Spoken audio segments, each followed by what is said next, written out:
Welcome back to One Full Theory. In today's video, hot off the heels of current NWA owner and President Billy Corgan announcing the return of NWA territories, we're going to take a look at exactly how the NWA created their original monopoly on the wrestling business.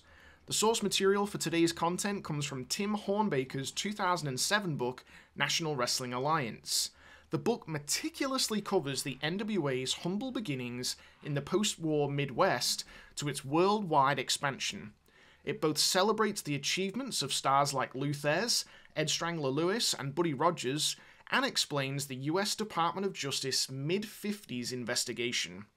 Today, though, we're going to be focusing on the original commandments agreed upon in July of 1948 that would lay the foundation for how NWA members' relationships with influential politicians, writers, and each other protected their interest for more than 50 years. Stick around until the end of the passage for my thoughts on the commandments and our theory on how these rules could work in a modern context. The novel statutes were simple in their description, but their directive was crucial. According to the meeting minutes, the following commandments were approved by both those in attendance and Chicago's Fred Kohler, who didn't make the pilgrimage, but consented to the 9 principles of the NWA via telegram. Number 1. That this organization be a cooperative group in wrestling, with each member to be free to run his existing territory as he sees fit, without the interference of any other member of this group, and at no time be forced to pay any booking fee to any member of this group or to anyone else. Number 2. That all existing territories run by members of this group be represented and protected by the organization as a whole from any outside invasion of rights. Members of this group to do all in their power to help each other with talent. Number 3. This organization to recognize only one heavyweight and only one junior heavyweight champion, and champions of and recognized by this group shall at no time demand or get a fee for wrestling bouts exceeding the usual 10%. It is further agreed that said champions so recognized shall post a substantial amount of money in escrow to be held as forfeit by the chairman president, the amounts to be decided on by vote of this membership. $5,000 amount by heavyweight champion Orville Brown, $1,000 amount by junior heavyweight champion Billy Goelz. This forfeit is insurance for this group that said champions will not run out or refuse to defend their title. Number 4. All decisions of this group or organization will be by majority vote. Majority decisions will be final and accepted by all. Number 5. Said recognized champions will not at any time have to pay any member of this group or anyone else any part of the 10% they received for any matches. Number 6. That both champions have temporary managers without pay. A. Temporary manager for heavyweight champion Merle Christie. B. Temporary manager for junior heavyweight champion Fred Kohler. Number 7. The managers must be fair in seeing to it that said champions are equally allotted in the different territories so that each member receive equal benefit in showing said champions. Number 8. That this group select a temporary chairman-president and, at the next meeting, elect a permanent chairman-president to preside for a term decided by this group. Temporary chairman-president selected, Pinky George. Number 9. The organization act as their own commission to police wrestling, and any wrestler who does anything detrimental to wrestling, or if any club of this group should suspend a wrestler, the suspension will be accepted by the whole group. Okay, so we're going to stop it there and have a quick review of these 9 commandments. Some of them really interesting. Obviously, some of them set up as a temporary measure, and others set up to stand the test of time with a little bit of evolution. First of all, I think number 1, the fact that they were actually able to get a group of wrestling promoters or personalities to agree on anything, I think is really one of the most outstanding achievements of the NWA. So unbelievable that they could actually get that together.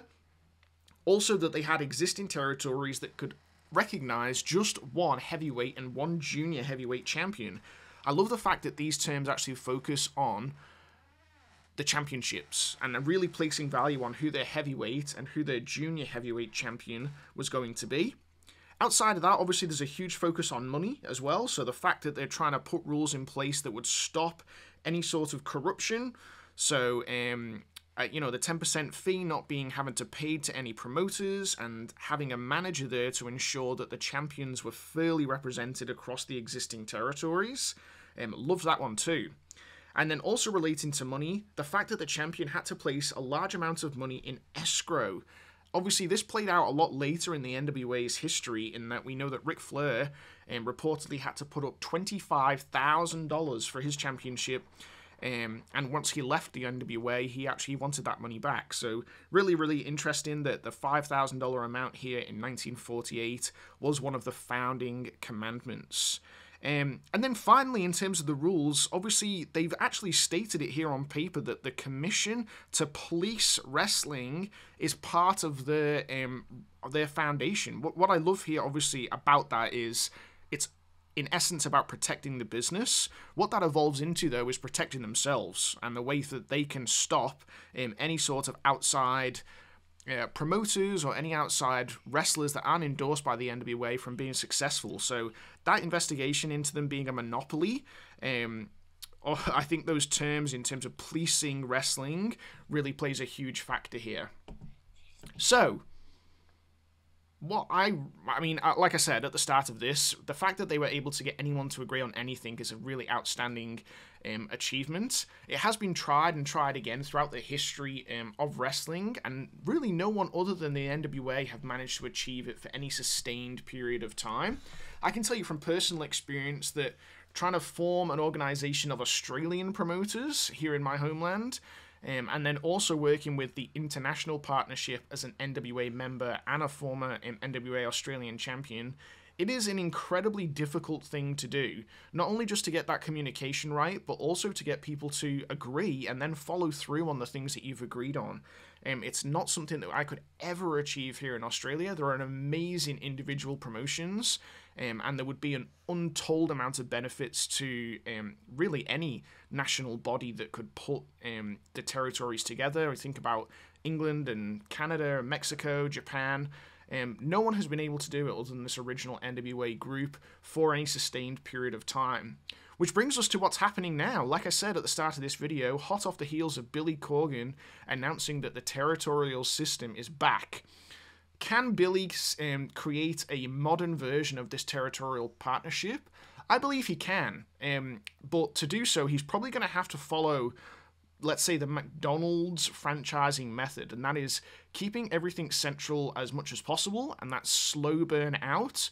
These 9 commandments really form a good foundation for Billy to look at, because one of the things that McDonald's did when they first expanded as franchises is people went off on their own and created their own menu items, charged their own amounts, did their own advertising, and it all fell apart. It wasn't until McDonald's really brought it back centrally and had everything really uniform. That was the standout thing for any sort of franchising success, that wherever you went to, NWA USA, for example, or NWA Australia, you were going to get the same thing. So it was quality assurance in that uniformity of the product. And I think Billy's going to have to be able to do that. As I said, an incredibly difficult thing to do, but I do wish him every success, because it only benefits us as fans if he can do that. So, with all that said, what do you think of these original 9 commandments? Do you think the NWA stand any chance of recreating a successful territorial partnership? Please let me know in the comments, and before you head out, hit like and subscribe for me. Until next time, this has been One Full Theory, where we smarten up and smack down.